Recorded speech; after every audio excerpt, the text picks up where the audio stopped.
Kisah ini dimulai sejak zaman prasejarah, yaitu zaman di mana peradaban manusia belum dimulai. Keadaan lingkungannya ekstrim mendorong manusia pada masa itu untuk berpikir keras bagaimana caranya melindungi kaki mereka dari kondisi tanah yang berbatu dan dari cuaca yang dingin.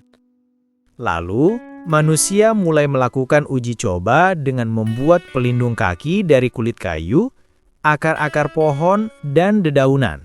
Sampai manusia bisa membuat alat potong. Kemudian mereka mulai membuat alas kaki dari kulit binatang. Walau bentuknya masih sangat sederhana, namun cukup untuk melindungi kaki mereka kala itu. Setelah manusia hidup menetap dan peradaban sudah dimulai, manusia mulai memahami teknik mengolah kulit dan serat tumbuhan. Alas kaki pun semakin berkembang. Masyarakat purba di Eropa Utara membuat sepatu dari serat tumbuhan yang dianyam. Sementara kelompok di Asia Tengah menggunakan bulu hewan untuk menciptakan sepatu hangat yang cocok untuk cuaca ekstrim. Pada fase ini, sepatu masih sekadar benda fungsional tanpa nilai estetika. Tetapi material dan bentuknya mulai menyesuaikan lingkungan masing-masing. Pada peradaban Mesir kuno, sepatu berkembang menjadi simbol status sosial. Masyarakat Mesir menciptakan sandal dari papirus dan kulit hewan dengan bentuk khas yang mudah dikenali. Sandal para Fir'aun dihiasi ornamen dan warna emas, menunjukkan bahwa alas kaki juga digunakan untuk menunjukkan kekuasaan. Sandal ini dipakai dalam ritual keagamaan, upacara kerajaan, hingga kegiatan sehari-hari.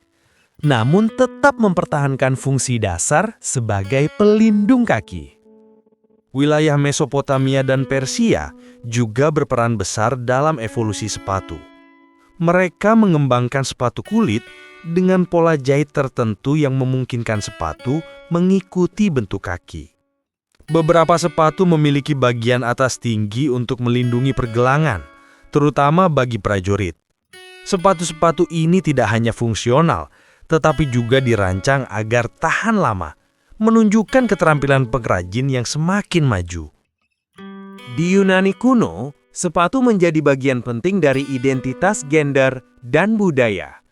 Pria dan wanita memakai sandal dengan desain berbeda, serta warna tertentu yang digunakan untuk upacara atau acara khusus.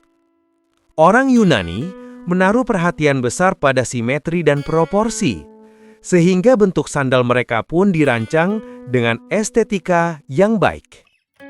Sementara itu, para aktor dalam drama memakai sepatu berhak tinggi yang disebut koturnos untuk menambah tinggi tubuh di panggung.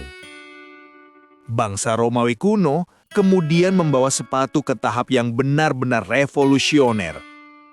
Mereka memperkenalkan konsep sepatu kiri dan kanan yang berbeda, membuat alas kaki lebih nyaman. Sepatu menjadi tanda jabatan. Prajurit memakai kaligai, senator memakai kalsius, dan rakyat biasa mengenakan sendal sederhana. Romawi juga memiliki industri sepatu yang terorganisir, lengkap dengan bengkel dan penjual khusus. Saat memasuki abad pertengahan, sepatu menjadi bagian dari simbol kekuasaan dan gaya hidup aristokrat Eropa. Muncul sepatu dengan ujung panjang runcing, pollen, yang dapat mencapai panjang ekstrim hingga 60 cm. Walau sulit dipakai, sepatu ini menjadi tren karena melambangkan status sosial tinggi. Rakyat biasa tetap memakai sepatu kulit sederhana yang kuat dan cocok untuk bekerja, memperlihatkan perbedaan kelas yang sangat jelas. Pada era Renaissance, sepatu mengalami perubahan besar dalam bentuk dan dekorasi.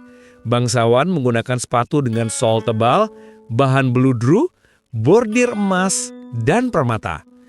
Pada masa inilah high heels mulai muncul.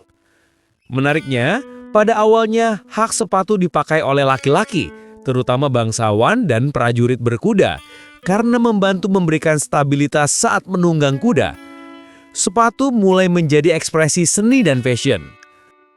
Abad ke-17 dan 18 memunculkan pembedaan tegas antara sepatu pria dan wanita. Sepatu pria berdesain lebih sederhana, menggunakan kulit berkualitas dan warna netral. Sedangkan sepatu wanita semakin tinggi haknya dan dihiasi pita, renda, serta kain berwarna cerah.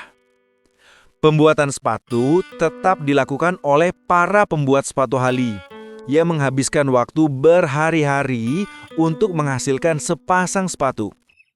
Revolusi industri pada abad ke-19 adalah titik balik terbesar dalam sejarah sepatu. Untuk pertama kalinya, mesin digunakan dalam produksi sepatu. Mesin jahit memungkinkan sepatu dibuat lebih cepat, lebih rapi, dan lebih murah. Pabrik sepatu muncul di berbagai kota besar di Eropa dan Amerika, mengubah sepatu dari barang mewah menjadi kebutuhan sehari-hari yang dapat dimiliki semua orang, bukan hanya bangsawan. Standarisasi ukuran sepatu menjadi inovasi penting pada akhir abad ke-19. Sebelumnya, ukuran dibuat berbeda untuk setiap pesanan, tetapi kini sistem ukuran universal memudahkan produksi massal. Selain itu, muncul sepatu khusus untuk aktivitas tertentu, seperti sepatu kerja, sepatu formal, dan sepatu bot militer. Setiap jenis memiliki desain teknis sesuai kebutuhan pemakainya, menandai era sepatu fungsional modern. Pada awal abad ke-20, sepatu olahraga mulai mendominasi pasar. Perusahaan seperti Converse menciptakan sepatu kanvas beralas karet yang ringan, sementara Adidas dan Puma memperkenalkan sepatu atletik yang dirancang khusus untuk berlari dan sepak bola. Sepatu tidak lagi hanya pelindung kaki, tetapi menjadi bagian dari gaya hidup aktif dan ekspresi budaya. Memasuki pertengahan hingga akhir abad ke-20, sepatu menjadi ikon budaya pop. Nike memperkenalkan teknologi air cushioning, sementara Reebok dan New Balance menghadirkan desain yang mengikuti kebutuhan anatomi kaki. Sneakers menjadi simbol anak muda, musik hip-hop, dan tren streetwear. Sepatu kini memiliki kekuatan budaya yang jauh melampaui fungsinya. Pada abad ke-21, inovasi sepatu berkembang sangat pesat. Material seperti busa EVA, serat karbon, dan mesh sintetis membuat sepatu semakin ringan dan nyaman. Beberapa brand bahkan menciptakan sepatu pintar yang dapat menyesuaikan bentuk kaki secara otomatis serta menggunakan teknologi 3D printing untuk membuat desain custom. Selain itu, kesadaran lingkungan membuat banyak perusahaan beralih ke material ramah lingkungan dan daur ulang. Dari sepatu primitif yang menggunakan bahan dari dedaunan dan kulit kayu, sampai pada sepatu modern saat ini, perjalanan sepatu tidak pernah terlepas dari kisah kehidupan manusia, menandakan bahwa sejarah sepatu terus berputar mengikuti selera manusia. Sepatu bukan lagi sekadar pelindung kaki, tetapi telah menjadi simbol budaya, teknologi, identitas, dan kreativitas manusia sepanjang zaman.